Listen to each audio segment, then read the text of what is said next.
Muy buenos días, bienvenidos hermanos de la Iglesia Bíblica Jesús y aquellos quienes nos siguen también durante nuestros tiempos de reflexión. A esta primera reflexión, este primer tiempo de estar juntos en este año 2021. Hoy 3 de enero es nuestro primer domingo del año y antes de continuar lo que veníamos estudiando previamente, la época de Adviento, la época navideña, en el libro de los Hechos, pensé en reflexionar en un pasaje que nos ayude a tomar algunos ánimos y fuerzas para el año que estamos realmente comenzando. Es un año con expectativas, con ánimo, pero podemos ver atrás en circunstancias difíciles. Y he escogido un pasaje, una porción de un capítulo, no el capítulo completo, que incluye un texto bastante popular en cuanto a asuntos de pensar en los propósitos y los planes de Dios. Quiero leer este texto en Jeremías capítulo 29, versículo 11. Dice así: porque yo sé los pensamientos que tengo acerca de vosotros, dice Jehová, pensamientos de paz y no de mal, para daros el fin que esperáis.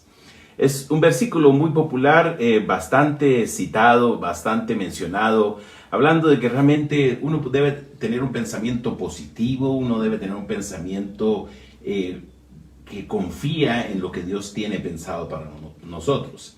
Sin embargo, como es muy frecuente con pasajes como este, que son muy populares y muy citados, los aislamos completamente del contexto dentro del cual se mencionó y dentro del cual se dijo.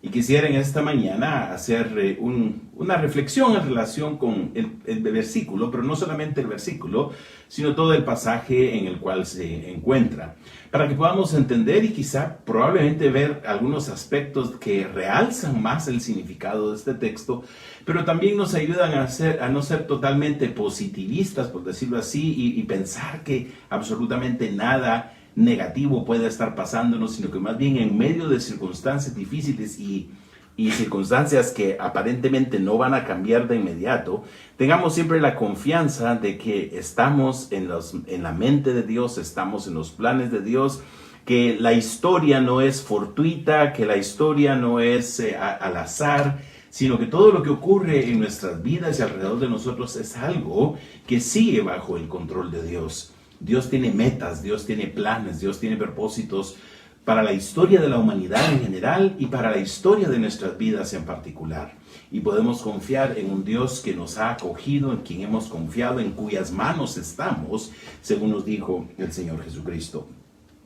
El capítulo 29 del libro de Jeremías consiste en una o dos cartas, dependiendo de cómo se analice, que el profeta Jeremías envía desde Jerusalén a aquellos que habían sido exiliados o desterrados y se encontraban en la ciudad de Babilonia. Debemos recordar algunos eventos históricos para poder entender la situación en la que se encontraba aquella gente. Debido a la desobediencia del pueblo de Israel, de no haber seguido los preceptos de Dios a lo largo de décadas y siglos, y haber quebrantado, haber violado el pacto que habían establecido con Dios, un pacto que prácticamente había quedado anulado en esas circunstancias. Debido a eso, Dios deja venir su juicio, su castigo sobre la nación, unos 120 años antes, en el año 722, la ciudad de Samaria, que era la capital del reino del norte, del reino de Israel, había caído ante los asirios y toda la población de la nación de Israel fue llevada en cautiverio. Esa nación nunca volvió como nación de vuelta de este cautiverio, y hay mucho que se ha discutido a lo largo de la historia qué pasó con las 10 tribus. Se habla mucho de las 10 tribus perdidas de Israel, aunque sabemos por algunas indicaciones y evidencia que había ya algunos retornados de estas 10 tribus más adelante en el desarrollo de la historia del pueblo de Israel. Alrededor del año 605, en el año 605, el recién estrenado rey de Babilonia, Nabucodonosor, tras la muerte de su padre Nabonido, toma el control de lo que se conoce como el nuevo imperio babilónico, el segundo imperio babilónico, y toma la fuerza de un imperio que va creciendo, Unos pocos años antes habían vencido a los asirios, la ciudad de Nínive había caído y estaba avanzando este nuevo imperio babilonio para tomar control de la región de lo que conocemos nosotros como Palestina y Siria al norte, pero también avanzaban hacia el sur probablemente para tomar control de lo que había sido el poderoso imperio de Egipto.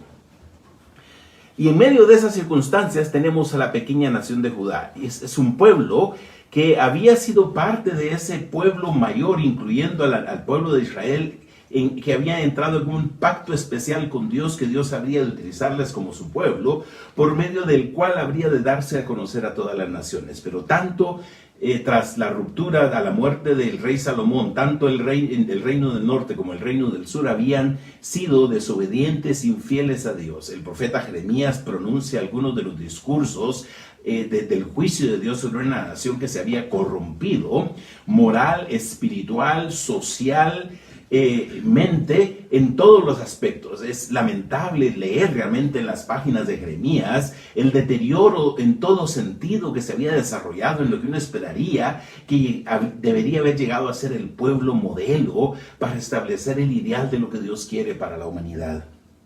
Debido a eso, Dios determina castigarles, y tal es la condición de esta nación en la que se encontraba, que en algún momento Dios le dice a Jeremías que no ruegue por ellos, porque no lo va a oír, porque habían llegado ya al límite. En el estudio de Jeremías uno puede darse cuenta de que aquel pueblo había llegado a lo que se conoce como un punto de no retorno espiritual, un punto en el cual realmente no se puede esperar otra cosa más que el juicio de Dios.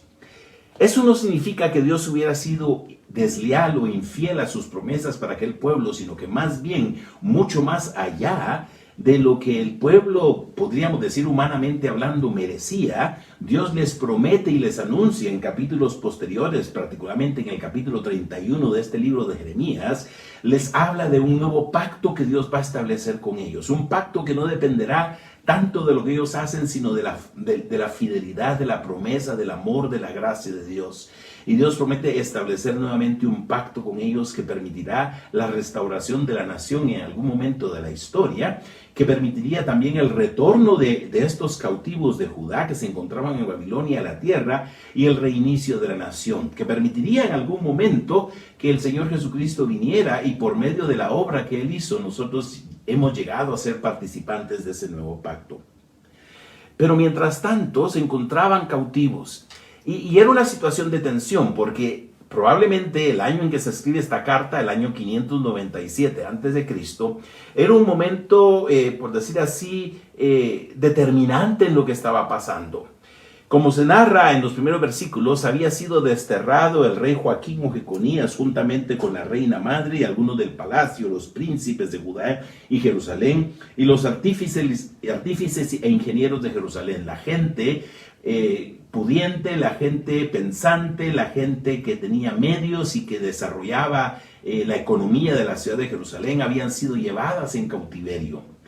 Sin embargo, todavía no había sido destruida la nación de Judá, y es puesto después de Jeconías o Joaquín, su sobrino Sedequías como rey. Este rey Sedequías estuvo durante los últimos 11 años de la historia de Judá antes de la caída definitiva en el año 586.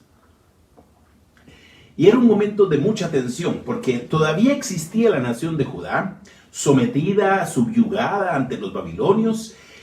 La mayor parte de la sociedad había sido llevada en cautiverio hacia Babilonia, y existía la esperanza de muchos de que aquellos que estaban en Babilonia volvieran prontamente a Jerusalén. Existía la esperanza de que este creciente nuevo imperio, el nuevo imperio babilónico, fuera destruido por Dios, según algunos decían, y que ellos pudieran retornar.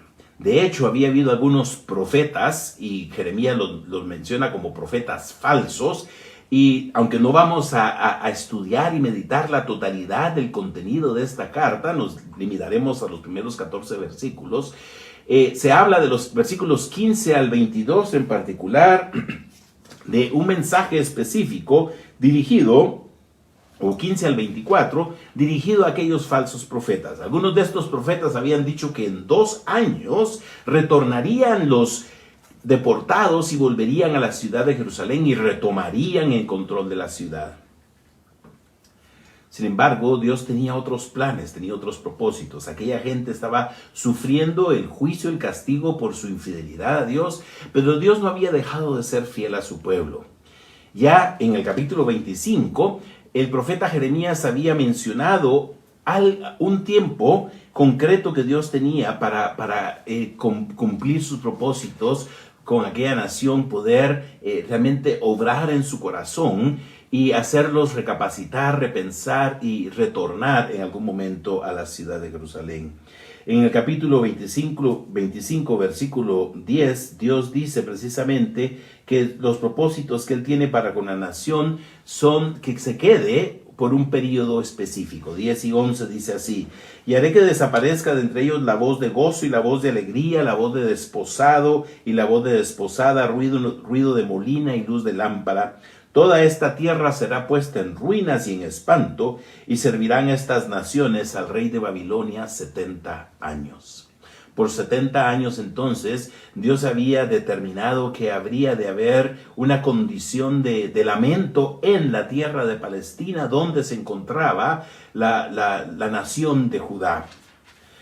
Así que iba a ser un periodo de prueba, de dificultades. Sin embargo, en medio de esas circunstancias, aquella carta que Jeremías envía, como la tenemos en el capítulo 29, recuerda que nada de esto escapa del control de Dios y que en medio de las circunstancias difíciles que nos toca vivir, debemos descansar y seguir adelante con lo que Dios nos ha dado y prometido. Leamos los primeros 14 versículos de Jeremías capítulo 29. Dicen así: estas son las palabras de la carta que el profeta Jeremías envió de Jerusalén a los ancianos que habían quedado de los que fueron transportados, y a los sacerdotes y profetas y a todo el pueblo que Nabucodonosor llevó cautivo de Jerusalén a Babilonia. Después que salió el rey Jeconías, la reina, los del palacio, los príncipes de Judá y Jerusalén, los artífices y los ingenieros de Jerusalén, por mano de Elasa, hijo de Safán, y de Gemarías, hijo de Hilcías, a quienes envió Sedequías, rey de Judá, a Babilonia, a Nabucodonosor, rey de Babilonia. Decía: así ha dicho Jehová de los ejércitos, Dios de Israel, a todos los de la cautividad que hice transportar de Jerusalén a Babilonia: edificad casas y habitadlas, y plantad huertos y comed del fruto de ellos. Casaos y engendrad hijos e hijas, dad mujeres a vuestros hijos y dad maridos a vuestras hijas, para que tengan hijos e hijas, y multiplicaos ahí y no os disminuyáis. Y procurad la paz de la ciudad a la cual os hice transportar, y rogad por ella a Jehová, porque en su paz tendréis vosotros paz. Porque así ha dicho Jehová de los ejércitos, Dios de Israel: no os engañen vuestros profetas que están entre vosotros, ni vuestros adivinos, ni atendáis a los sueños que soñáis. Porque falsamente os profetizan ellos en mi nombre. No los envié, ha dicho Jehová. Porque así ha dicho Jehová: cuando en Babilonia se cumplan los 70 años, yo os visitaré, y despertaré sobre vosotros mi buena palabra. Porque yo sé los pensamientos que tengo acerca de vosotros, dice Jehová, pensamientos de paz y no de mal, para daros el fin que esperáis. Entonces me invocaréis y vendréis y oraréis a mí, y yo os oiré, y me buscaréis y me hallaréis, porque me buscaréis de todo vuestro corazón. Y seré hallado por vosotros, dice Jehová, y haré volver vuestra cautividad, y os reuniré de todas las naciones y de todos los lugares a donde os arrojé, dice Jehová, y os haré volver al lugar de donde os hice llevar. A un pueblo que se encontraba cautivo, en situación difícil, que se le estaba ofreciendo falsas esperanzas por aquellos falsos profetas, particularmente uno de ellos se llamaba Ananías, que se había confrontado de una forma particular con Jeremías, que se les estaba dando alientos de que estas circunstancias eran pasajeras y que realmente no era el propósito de Dios que ellos se encontraran en Babilonia. De hecho, a Jeremías se le consideró un traidor cuando estaba predicando en Jerusalén, porque hablaba y predicaba que el pueblo debía someterse a Babilonia. cuando se estaba instigando dentro de la ciudad de Jerusalén al retorno de los cautivos y al levantarse en contra de Babilonia, a unirse junto con Egipto y buscar ayuda con Egipto para levantarse en contra de Babilonia, y el rey Sedequías, quien había sido puesto como un rey títere, por decirlo así, por parte de Nabucodonosor, el rey de Babilonia, estaba tratando de alzarse en contra de él. Lamentablemente, en su momento, Sedequías, cuando trata de levantarse y huir del rey, fue capturado y sus hijos fueron matados, a él se le extrajeron los ojos y fue llevado en cautiverio. Así que no resultó ese plan. En medio de esas circunstancias de un pueblo que pensaba que lo que se estaba viviendo no podía ser la voluntad de Dios, Jeremías les dice, en vez de oponerse a lo que Dios ha determinado por este momento, que es un tiempo que Dios va a dar descanso a la tierra, un tiempo en el cual Dios va a obrar en ustedes y hacerles recapacitar y pensar en lo que han hecho, un tiempo para que ustedes se den cuenta de que han desobedecido a Dios y que con Dios no se juega, un tiempo para que se den cuenta de quién es el Dios en quien ustedes han creído y al que han desobedecido. Y al cumplirse estos 70 años, pero 70 años durante los cuales ellos tendrían que mantenerse cautivos, Dios les promete retornarlos. Pero para mientras y mientras tanto, Dios les dice, tomen la vida tal como Dios se las ha dado y sigan adelante.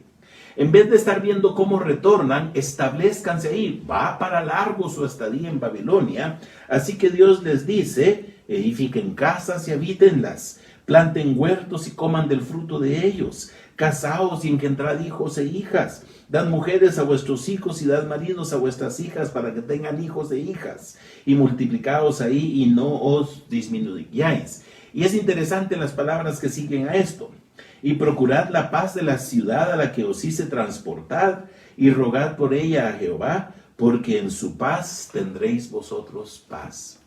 En medio de circunstancias difíciles y anticipando el hecho de que descansamos en las manos de un Dios que tiene planes concretos y propósitos específicos para la historia de la humanidad, una historia que no está al azar desarrollándose, sino que es una historia que va encaminada y dirigiéndose hacia cumplir un propósito establecido por Dios. Y esa es nuestra confianza en lo que se conoce como la escatología, ¿no? Esa doctrina de las últimas cosas que trata de entender lo que las escrituras nos dicen en cuanto al tiempo futuro y lo que Dios tiene para con nosotros. Y si bien es cierto, hay muchas líneas de interpretación en relación con la escatología, todas ellas concuerdan en el hecho de que Dios es un Dios que tiene planes y propósitos.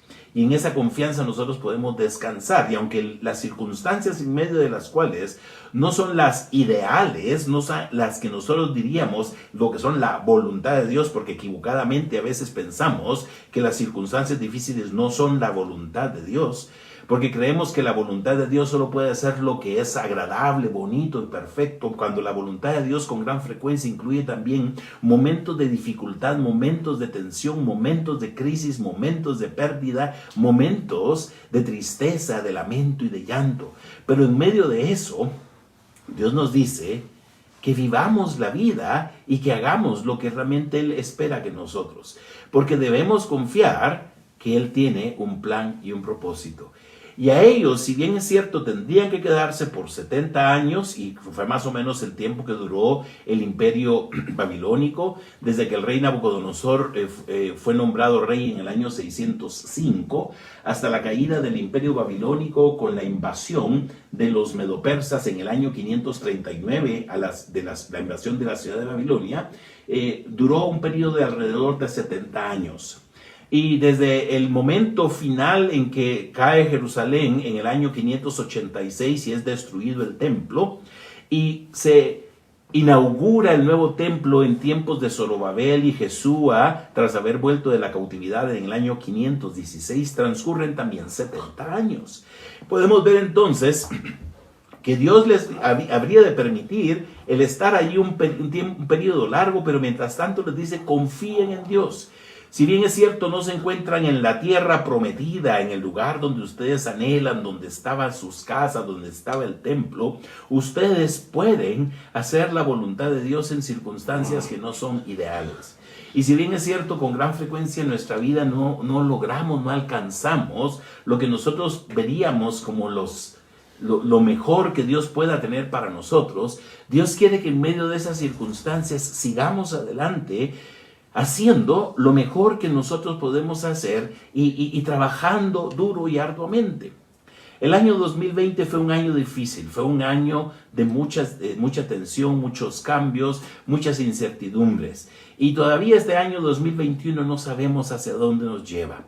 Estamos viviendo día a día, como el Señor Jesucristo mismo dijo, que cada día tenga su propio afán. Estamos viviendo día a día, pero podemos vivirlo con la determinación de hacer lo que Dios nos ha pedido que hagamos su voluntad, que trabajemos, que nos esforcemos, que prediquemos el Evangelio, que compartamos con los necesitados. Independientemente de las circunstancias externas que hay alrededor de nosotros, que busquemos el bien de la ciudad donde Dios nos ha puesto. Este es un concepto bastante interesante, porque dice así: procurad la paz de la ciudad a la cual os hice transportar, y rogad por ella a Jehová, porque en su paz tendréis vosotros paz. Y si bien es cierto, no somos ciudadanos de este mundo, sino nuestra ciudadanía está en los cielos, mientras estemos en este mundo, tenemos que pedir por la paz del mundo en que nos encontramos. Porque de la paz del mundo depende nuestra paz. El apóstol Pablo de alguna forma lo dijo también cuando nos instó a orar por los reyes y por todos los que están en eminencia. Porque dice que es necesario que oremos por ello, porque esa es la voluntad de Dios, y que podamos vivir quieta y reposadamente en toda piedad y honestidad. Estas son las palabras que el apóstol Pablo nos dice en ese pasaje. Exhorto ante todo a que se hagan rogativas, oraciones, peticiones y acciones de gracias por todos los hombres, por los reyes y por los que están en eminencia, para que vivamos quieta y reposadamente en toda piedad y honestidad. Porque esto es bueno y agradable delante de Dios nuestro Salvador, el cual quiere que todos los hombres sean salvos y que vengan al conocimiento de la verdad. Porque hay un solo Dios y un solo mediador entre Dios y los hombres, Jesucristo hombre. Así que aunque no nos guste lo que vivimos, debemos entender que Dios nos ha permitido vivirlo por alguna razón, y en medio de eso debemos orar por paz, por tranquilidad, porque Dios tiene planes para su pueblo. Y eso es lo que continúa diciendo en los versículos siguientes. Primero les dice, no pongan atención a esos falsos profetas que les dicen que van a volver pronto. Estos realmente yo no los envié. Estos falsos profetas, estos adivinos, que dicen que han tenido sueños que no son sueños que yo les he dado, falsamente profetizan en mi nombre, no los envié, ha dicho Jehová. Y con gran frecuencia hay gente que nos desanima, gente que nos desestimula, gente que nos hace desconfiar en Dios, que nos hace pensar que realmente no es posible que Dios pueda estar haciendo estas cosas en nosotros. ¿Cómo es posible que Dios esté permitiendo esto que parece mal y sufrimiento? Tenemos un concepto equivocado del obrar de Dios en las vidas y pensamos que no puede haber nada que venga de Dios que sea malo. Y realmente no es que haya cosas malas, pero Dios permite circunstancias difíciles a nuestro alrededor como medios para acercarnos a Él y para hacernos comprender y entender el pecado en el que con frecuencia nosotros estamos viviendo. Y aquellos que nos dicen que realmente de Dios no puede venir sufrimiento, que de Dios no puede venir limitación, que de Dios no puede venir pérdida, a veces podríamos decir son falsos profetas porque Dios no los ha enviado. Más bien, con frecuencia, en las Escrituras se dice que el pueblo de Dios debe esperar y debe anticipar y no se debe sorprender del sufrimiento, de las limitaciones. El apóstol Pedro le dice a aquellos a quienes escribe su primera carta que no se alarmen, no se sorprendan del fuego de prueba que les ha venido. El apóstol Pablo dice que todo el que quiere vivir piadosamente sufrirá persecución. Así que realmente debemos anticipar circunstancias difíciles porque son los medios que Dios utiliza para hacer reconocer que no somos parte de este mundo, que hay un mundo mejor, algo mejor a lo cual nos dirigimos. Y si bien todavía no lo hemos logrado y alcanzado, podemos tener la confianza de que Dios cumplirá, así como le dice a aquellos que Él habría de cumplirlo.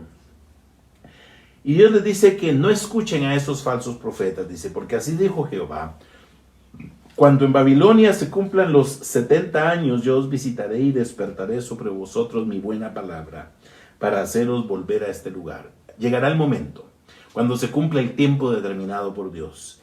Para aquellos se les dijo 70 años, a nosotros no sabemos cuánto tiempo. El Señor Jesucristo prometió venir algún día y volver por su iglesia, pero mientras tanto nos ha dejado en este mundo. Y no se nos ha establecido un tiempo concreto, pero sabemos que cuando el tiempo de Dios se cumpla, Dios, en palabras del versículo 10, dice, nos visitará y despertará sobre nosotros su buena palabra. Podemos confiar en que Dios cumplirá todo lo que Él ha prometido. El Señor Jesucristo prometió que algún día habría de volver. Y esa es nuestra confianza. Y mientras el Señor vuelve y nos toca estar en esta tierra, en este mundo, debemos hacer la vida tal como la hacemos normalmente. Dedicarnos a nuestras actividades, a nuestro trabajo, a nuestras familias, crecer y crecer abundantemente. Es interesante, las palabras dice, para que no os disminuyáis. Dios quería que el pueblo creciera. Mucha gente que piensa que realmente ya no hay necesidad de tener más hijos porque en este mundo hay demasiada gente. Si bien es cierto, hay mucha gente, hay muchos que no conocen ni temen a Dios. Y Dios nos ha animado y estimulado a que crezcamos como pueblo suyo para que haya más personas que conozcan de Él. Aunque esto no es algo que tenga que ver con temas de demografía y planificación, sí nos anima a entender que Dios quiere que sigamos adelante con la vida. Que no veamos la vida como una carga, que no veamos la vida como algo fortuito, sin sentido, sino que en medio de eso le encontremos el verdadero sentido, porque Dios nos ha dejado aquí con un propósito, para que vivamos la vida y que mientras estemos aquí crezcamos y disfrutemos de los bienes que Dios nos ha dado, de las bendiciones que Dios nos ha dado. Que no nos neguemos a la vida pensando que el Señor ya va a venir y realmente no tiene sentido. Hace algunas décadas, tal vez hace unos 50 años, en los años 70, había una tendencia de algunos que decían que como el Señor ya iba a venir, ya no había que estudiar, ya no había que educar a los niños, ya no había que casarse, ya no había que comprar cosas, sino que solamente quedarnos esperando la venida del Señor. Esa fue una tendencia que se dio en algún momento, equivocadamente, como es obvio, pero que de alguna manera ha influido en nuestra percepción del mundo en que vivimos. Creemos que debemos estar solo esperando que el Señor venga. No, hay que cumplir la voluntad de Dios mientras estamos aquí y que Él cumple su palabra sobre nosotros. Debemos hacer todo lo que Él quiere que hagamos en nuestra vida. Porque dice, llegado el momento, os visitaré, despertaré sobre vosotros mi buena palabra, dice, porque yo sé los pensamientos que tengo acerca de vosotros, dice Jehová, pensamientos de paz y no de mal, para daros el fin que esperáis. A nosotros que confiamos en el Señor, el fin que esperamos es la venida del Señor. Y sabemos que el Señor tiene algo preparado para nosotros hacia el final. Sabemos cuáles son sus planes, ser algún día restaurados plenamente con un cuerpo nuevo que será semejante al cuerpo de la gloria del Señor. Pero mientras tanto debemos seguir esperando. Naturalmente, para el pueblo de Israel, el retorno a la ciudad de Jerusalén, el retorno a la tierra, esos eran los planes que Dios tenía para con ellos. En el caso nuestro, pues no estamos hablando de algo concreto físicamente en esta tierra, no se nos ha hecho una promesa tal cual ellos la tenían, pero sabemos que Dios tiene planes y propósitos y mientras tanto debemos seguir adelante. Esos planes y propósitos de Dios tienen que ver con el cumplimiento final de lo que Él nos ha ofrecido. Pero mientras tanto debemos seguir, confiando de que a los que a Dios aman, todas las cosas ayudan a bien. Aquel pueblo le dijo al Señor que vendrían, le invocarían, confiarían en Él, harían su voluntad y que Él los escucharía y que si lo buscaban, lo hallarían porque lo habrían de buscar con todo el corazón. Nuestra vida debemos vivirla siempre con una búsqueda de todo corazón del Señor, tratando de hacer su voluntad en nuestros emprendimientos, en nuestras acciones, en nuestras actividades, en nuestros contextos familiares, laborales y de vecindario, para dar a conocer el poder y la gracia de Dios. confiando que Él tiene propósitos grandes. La historia está en las manos del Señor. Nada de nuestras vidas se escapa de su control. Y en esa confianza nosotros podemos descansar, sabiendo que Dios tiene planes para su pueblo. Y son planes firmes, son planes seguros, planes fieles, que Dios algún día hará cumplir sobre nosotros, hará despertar sobre nosotros su buena palabra, su buena promesa, su buena determinación de lo que Él tiene sobre nosotros.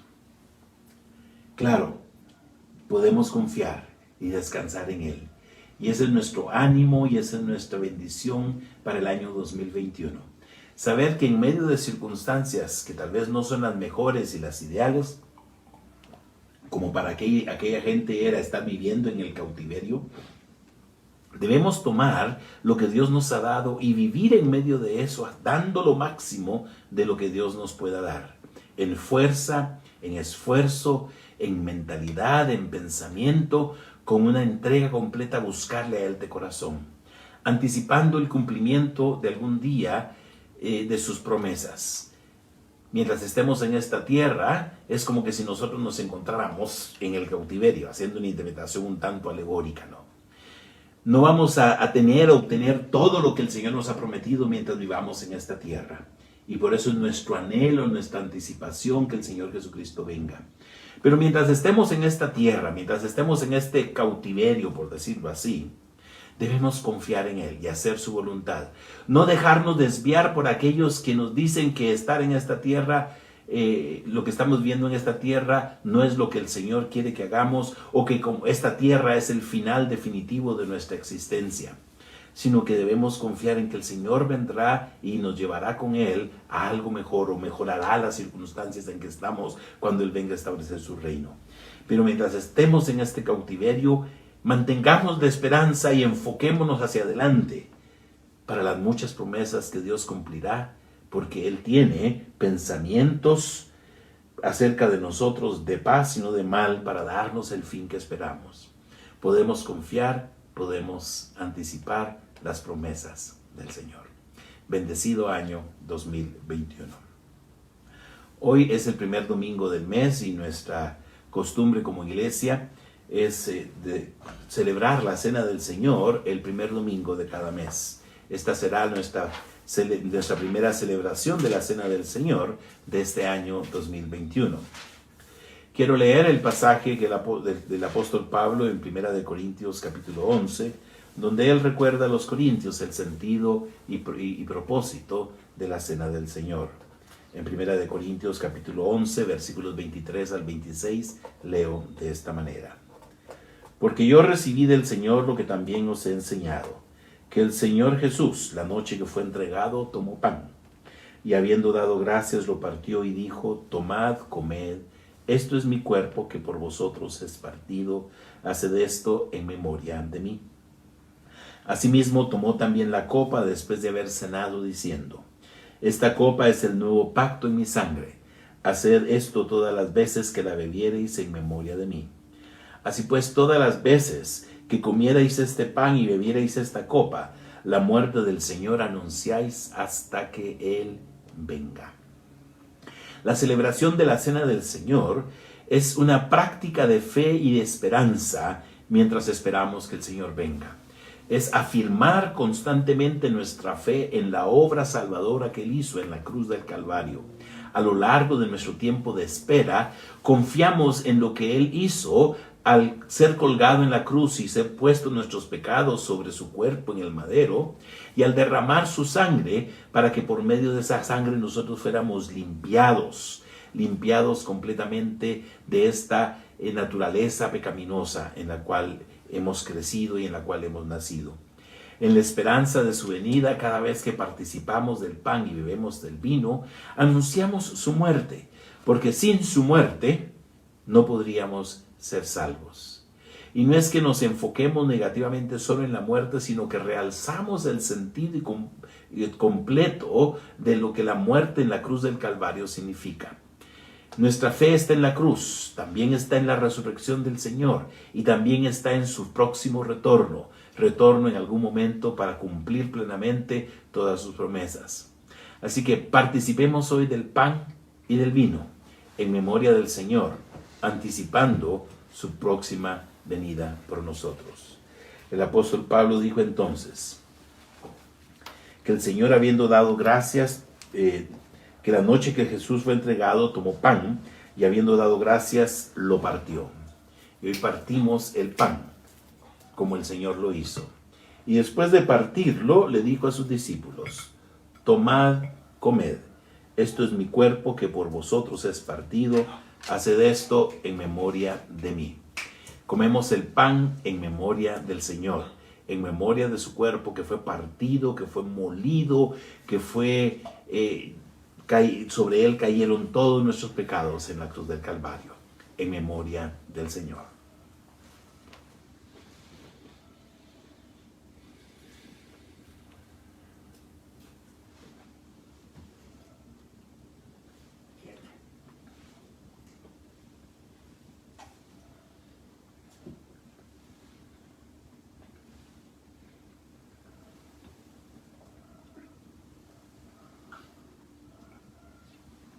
Después de haber cenado, dice Pablo, el Señor tomó la copa y dijo: esta copa es el nuevo pacto en mi sangre. Haced esto todas las veces que la bebiereis en memoria de mí. Es el nuevo pacto que anunció Jeremías en el capítulo 31. Un pacto que manifiesta la gracia y misericordia de Dios a un pueblo que había sido desobediente. Dios en su gracia le ofrece una nueva oportunidad. Y por medio de la muerte en la cruz del Calvario, el Señor Jesucristo ofreció no solo a aquel pueblo, a la nación de Israel, a las naciones de Israel y Judá, no solo a ellos les ofreció esa nueva oportunidad, sino a toda la humanidad. Y por medio de la sangre de Jesús, al ser derramada en la cruz para limpiar nuestros pecados, se establece un nuevo pacto, una nueva oportunidad, una nueva relación con Dios. Y en esa nueva relación con Dios que tenemos por medio de Jesucristo es la que celebramos hoy al beber el vino. Haced esto todas las veces que la bebiereis en memoria de mí. Bebemos en memoria del Señor.